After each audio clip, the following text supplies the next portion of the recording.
It's a complete departure from the norm. And you can see it. For people who have just walked through at the entrance, you can see it's completely different. You've never really expected anything like that. So tell us a little bit more, but I want to also understand the mindset around it. Thank you, Lily. So first of all, welcome everybody to our Pernod Ricard home. Good evening. So yes, indeed. At Pernod Ricard, I would say that sustainable growth is at the heart of our DNA. It's at the heart of who we are, and at the end it's at the heart of our businesses. Taking care of, growth, taking care of the environment, growth profitable for all, so our employees, our shareholders, but also our consumers, our customers, but more than all, the local communities and the citizens. So just to give you one link, it's totally in line with what André will share later with us, with our new SNR roadmap, what we call Sustainability and Responsibility roadmap, that we have launched 1.5 years ago on a worldwide perspective that we call Good Times from a Good Place. But why did you want to do this thing now? Why did you decide to take a different approach? We believe that as a multinational, our responsibility is to support the markets where we operate. So I'm sure that you are aware, during the 2 bans of alcohol, we have launched this initiative, Keep the Spirit, and the purpose of this initiative was to support the waiters during these 2 bans of alcohol. So now we have decided to invest in the local economy, and especially during this current context of this pandemic, rerouting all the spend from China in the local South African economy. So how it will work concretely? We will not order any packs with these glasses, plastic and papers for the festive season. We will gift differently. We will provide gifts that give to others. And in order to do that, we have built some partnership with local small businesses, local players, local makers, local artists. And we hope that this new gift that give to others will touch the heart of South African people.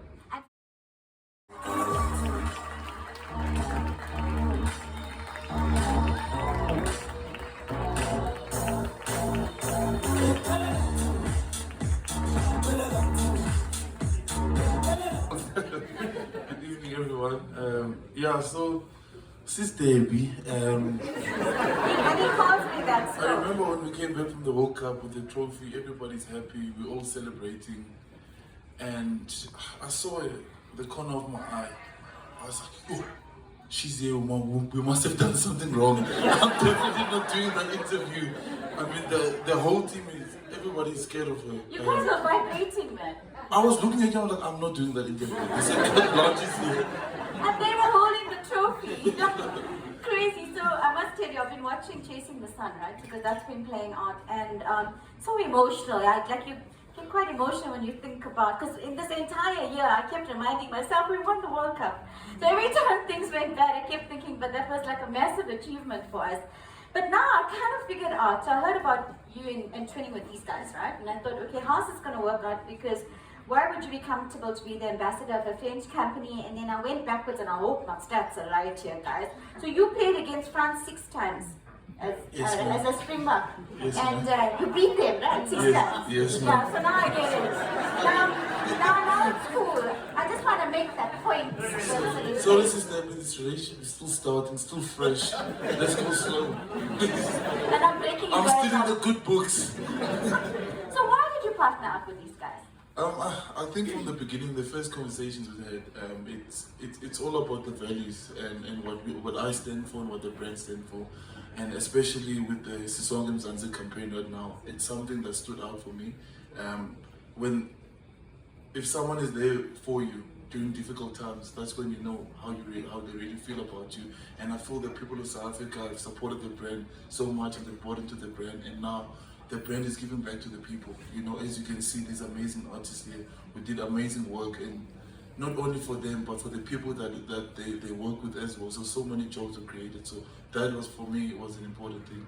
That's lovely, but the thing is, you don't drink, right? So now you're representing a luxury spirits company, and we get the strong values and the ethics and all of that. So I'm trying to understand: is this a conflict of interest, or see that thing comes back in me? Eh? I can't help it. But I'm just asking. Yeah, no, I don't drink. Yeah, it's true. I used to drink, and also there's nothing wrong with drinking as long as you can control your drinking and you can remember the night you had the good times. I mean, alcohol is something that plays a big part in our lives, celebrating good times and everything like that. And there's also the bad side of it, and that's why I think us as a family Pernod Ricard, is for us to lead by example, by drinking responsibly and advising that, and making sure that people are not binge drinking, because that's not what we need right now. Yeah, I think it's really an important message. So thanks very much for that. So we can come back to you in just a bit. Are hard, right? I should hope not. You got that look in your eye, like what? I will tell you why. I have the biggest personality and one of the biggest men sitting next to me. I'm the shortest guy on the stage, so I'm just trying to rationalize in my head. So from a conceptualization point of view, how did the entire campaign even come to life? It was one thing to have an idea, another thing to make that idea walk and talk. Yeah, no doubt. I mean, when we first were thrown the challenge by Vincent and the team, we all kind of sat together and kind of realized a couple of things. First and foremost, we know that we need to create a campaign that makes a big difference, something out of the norm. We need to create a positive impact in society, and in our own way, in some shape or form, we need to contribute positively to employment, and especially from a grassroots local level. I mean, it's been, as you mentioned earlier, in a global pandemic. How do we, as a drinks company, step up and do our bit to support the local economy and local communities who always helped us. And to some degree, that's how the Socket Plus campaign was born. We knew that the one place that we can really control, I mean, we make no bones up, we're a global spirits business. Everything comes from Scotland, Dublin, Cuba, etc. But where we have control, as you alluded earlier, is our gifting. That is one of the primary things that we can deliver and influence from a local perspective. And that's where we figured, why not look to support our local artists? And do it our way. Of course, yes. Yeah. So supporting our local artists, artisans, promoters, etc., who we can really support, and also help, ultimately help our traders and customers get their bucks back at the end of the day. So you can't paint, you have to paint pictures with video. For me, I'm a TV person. So we've got a little video that we want to show you, just to give an idea of what exactly it is we are talking about. Are going to have the campaign in trade. Yeah, so thanks, Teddy. Simply touched on a few of the elements. So really what a consumer experience is if they go into any of the participating customers, which is about 3,000 outlets, they purchase one of our participating brands. They can take away one of those beautiful limited edition handmade tote bags displaying the beautiful artwork that our artists have created. Can you hear me now? Yeah. Or aluminium cups branded and each with a signature by Kolisi, which is amazing. In addition, designer gift bags, and if they would like, they can have their bottles individually wrapped, again with the artwork by our brand activators, who are one of our key partners in the key stores that you would have seen when you came through. So those are the gifts that give. In addition to that, they can stand a chance of winning one over 600 local prizes. So amazing trips to one of our proudly South African brands, Inverosh, trip to Stolby, gym school experiences, paired tasting, dinners, one of our key partners that we've worked with, Sun International, 2-night stays to any of their resorts around the country, and many, many more, all to the value of 2 million rand. So there's a lot for our consumers Not to experience. per person. No, in total. And the campaign is live now in about 3,000 outlets, like we said, which in our world is a really big reach, with amazing impactful points of sale, again bringing through the artwork through you. Again, as you walk through, you would have seen the impactful point of sale. Outside of the store, we've got really strong above-the-line radio, out-of-home, as well as a lot of digital content, which is obviously creating a lot of engagement, creating awareness of the campaign, which is vital. But really, I mean, that's what the consumers are going to experience. But ultimately, and I think this is a really important point, is that none of it would have been possible without our customers, our trade partners. They've really bought into the campaign. They believe in it from the concept when you sold it to them, and now as we've executed the campaign, they believe in it. They're standing together with us to invest local and support the nation. So on behalf of Pernod Ricard, for all the customers who are here, thank you really very, very much for your support, and hopefully the campaign's a huge success in your stores. So thank you. So what the pandemic did was throw a spotlight on alcohol misuse. We're a country of drinkers, right? And not everybody knows how to do that responsibly. And there is a knock-on effect that we have to chat about. And that's your problem now, Andre Muller, Corporate Affairs Director.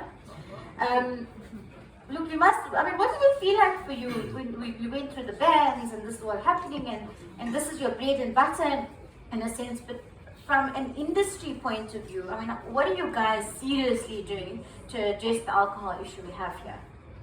I think firstly we have to acknowledge that alcohol abuse is a problem in South Africa, and that's something which at first wasn't a nice thing to acknowledge and to speak about, but we are acknowledging that. And now we have to move forward and ensure that we reduce that, improve that, and that also that there's no further bans. As Vincent was saying earlier, in the end we are also here to make money and run a business. So for that reason, the industry have decided to... Well, you guys always in the dark that it was going to happen, not happen. We don't know even now if it's first going to one, happen. Just asking. It's always thought maybe you guys knew, but you didn't tell us really. And you didn't tell us why. The first ban was not as much of a surprise. We thought that's going to happen. Yeah. But the second one came completely out of the blue. No one was expecting that.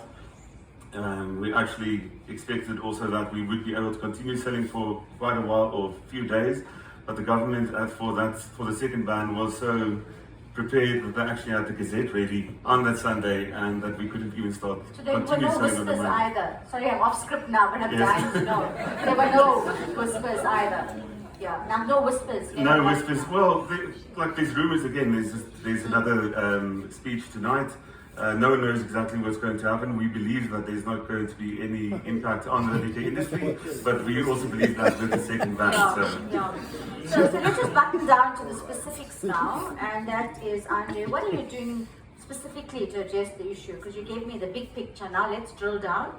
So the alcohol industry, so SAB, Distel, Diageo, all the companies got together, and Heineken, Pernod Ricard, and we formed a social compact. The social compact is an agreement between the government, civil society, and the alcohol industry, and that's.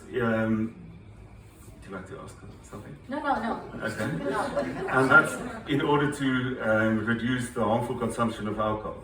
So in order to make that measurable and implementable, and ensuring that we can implement our strategies, we also set up an advisory panel that consists of government, Department of Health, Trade and Industry, police, transport, and then we also have some experts like Francois that's here, and the trade, Sean Robinson that's at the back, and Lucky was here earlier.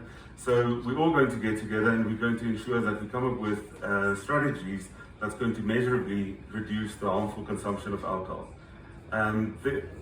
The end result of that should be that we create a safer and better South Africa for everyone. So there's a plan. There is a plan. Yeah.